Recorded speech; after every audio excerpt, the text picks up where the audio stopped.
you're out here, you've been on tour, you've got a bunch of new music that's out now, and I know you just did something with Todd Rundgren. How did I the two did. Yeah.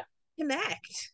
Oh my God. Yeah. This is like, so it goes back to about the end of 2020. And I've been into Todd since I was probably about 13, I'd say. He And doesn't want to hear that.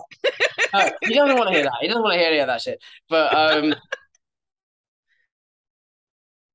yeah, no, I've always like admired his music and all of his albums. Like I got into him through like Something Anything, but then got into like Initiation and like all of his other records like Liars and stuff like that.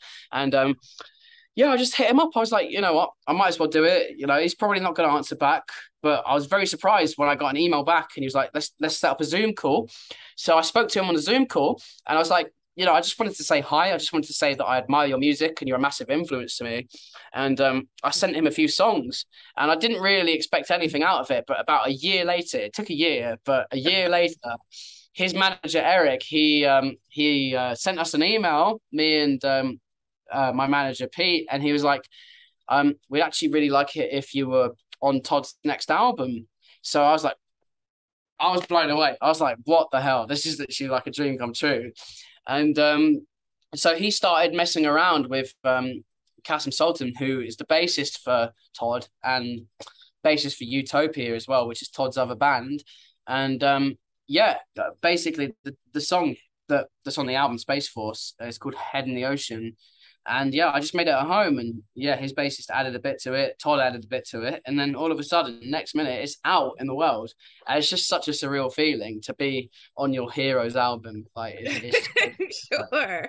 it's a pretty good thing. Like I'm very happy with it. I mean, what's what could be better than that? I mean, what's the next Oh, level for that? there's no next level. That is literally the highest level possible. It's like I've done it. I'm happy now. Like it's good. Have you been busy working on solo music then as well too? Yeah, all the time. I mean, I'm always working on songs at home because like the way I do it is like I guess similar to the Todd. I'm just like recording stuff at home in my bedroom. So yeah, it's basically the same thing. I'm always just like making music at home. But I'm also working with other people in well, not studios, but just like with friends that like making music as well. So I'll just go over to their house and we'll just like record something. But yeah, I've made a bunch of new songs and I'm working on like number two in terms of albums.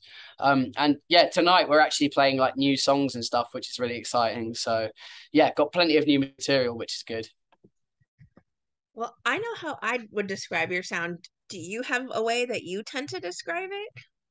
Um, that's a really good question. I feel like it's indie pop mixed with like a bunch of different influences because I like prog, I like krautrock, I like new wave, I like a little bit of grunge, I like a little bit of Britpop. So I think it's like just everything, like a little bit of everything in there. What's yours? I see pop, there's hints of R&B with a Yeah, little bit of alternative. I think it all just gels so well. It's like an amalgamation of all yeah, of those exactly. things. So it's Well, hard. That's why I said it's hard to describe it. I feel like the center point is pop. I feel like it's different variations of pop in a way. Right. Like it's especially with the last album that I put out, it's like different types of pop. So there's bits of R&B in there, but there's bits of like I don't know, very poppy songs as well in there, but also like very alternative pop kind of sounds as well. Mm. Because like over here in England, like the music scene at the moment, there's so much going on. I don't know what it's like in the States, but like there's so much going on over here at the moment. And like everyone likes their own like individual thing. But what I'm trying to do is like incorporate as much of like just every sound possible and put it in my own album, basically. Do you have a songwriting process? Like, do you need to have a melody before you can come up with lyrics, or do you find lyrics find you first and then you figure out what music fits to it? It's normally weirdly, I don't know why, but I normally start with drums.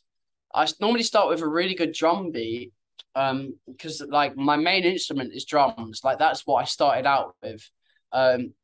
So I normally start with drums and then I'll add bass on top. And then I feel like the guitars are like a little bit of like they're like the magic that sticks the glue together kind of thing. Hmm. But lyrics is like the last thing I do. Like in terms of like putting a song together, the lyrics is always the last thing on top. It's like the cherry on top.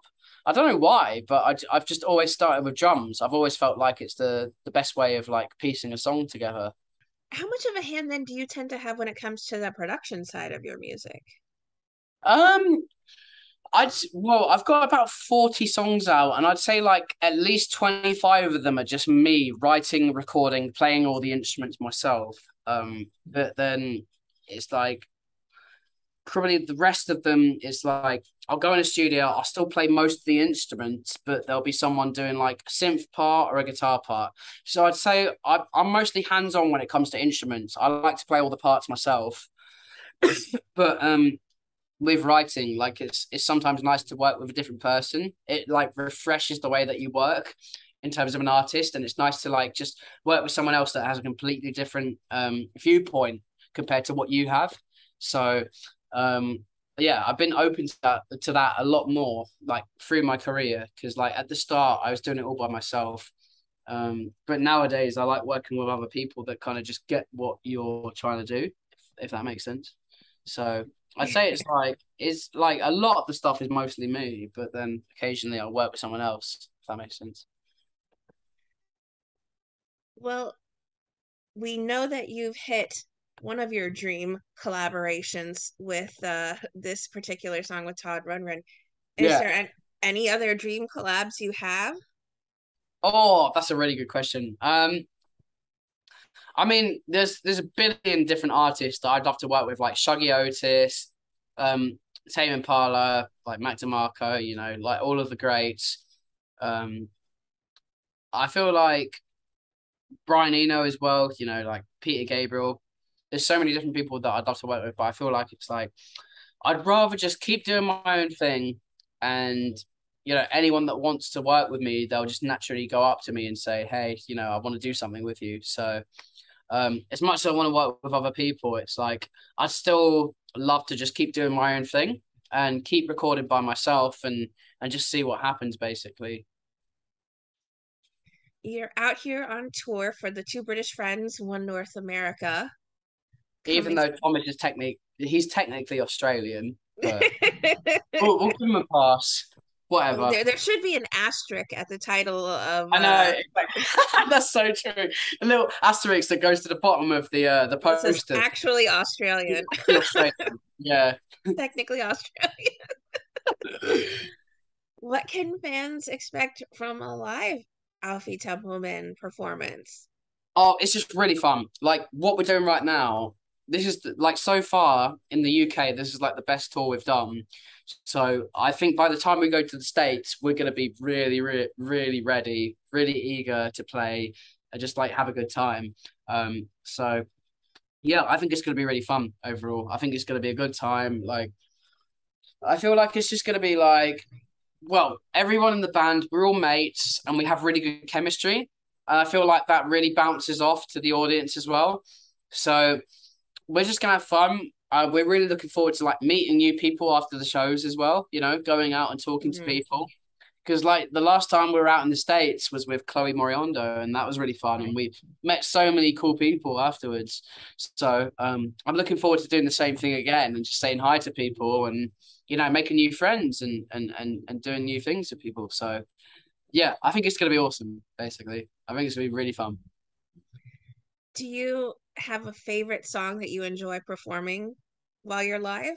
Yeah, because we've actually like in the last month we've learned like 5 or 6 new songs, so they're really fresh to us. So, one of the songs we learned is an old one that I made a few years ago called "Things I Thought Were Mine," and we're really excited to go over there and play it to everyone in the States because it feels really fresh to us at the moment. Even though it's an old song, it just feels really fresh to us, and I'm very excited to play that one. So, yeah, "Things I Thought Were Mine," I'd say. You're a part of social media. What kind of fan feedback have you been receiving to this tour so far? I think people just like looking forward to the shows, you know. Like that's the main thing. That's the only thing I want to see. Like I'm not the best at social media. Like I never know what to do with it. I never know how to like say the right things or like I don't know how to TikTok. I don't know how to be real. Like I'm still figuring all that stuff out. But um, I feel like yeah, it's just a really nice interaction. Like you get DMs from people saying, "Can you play this song at this gig?" Like you come to Chicago, can you please play this song or this song? And I'm like, yeah, I'll try, but I don't even know how to play it. So yeah, it's really nice. It's like a really nice interaction, and like we've had a really nice response from the tour. So I think it should be good. Well, what would you like to say then to everyone who are fans and supporters of the music that you make? Well, thank you very much for listening. You know, like it's still very surreal to me considering that I'm doing it from my bedroom and like just recording at home. It's weird that like you can get out that far, like your music can actually spread that far away from home. So thank you for listening in. But yeah, no, thank you for listening in, and we'll see you at the show. See you at the show. Meet you at the show. It'll be brilliant. I'm really looking forward to it. So that's it, really.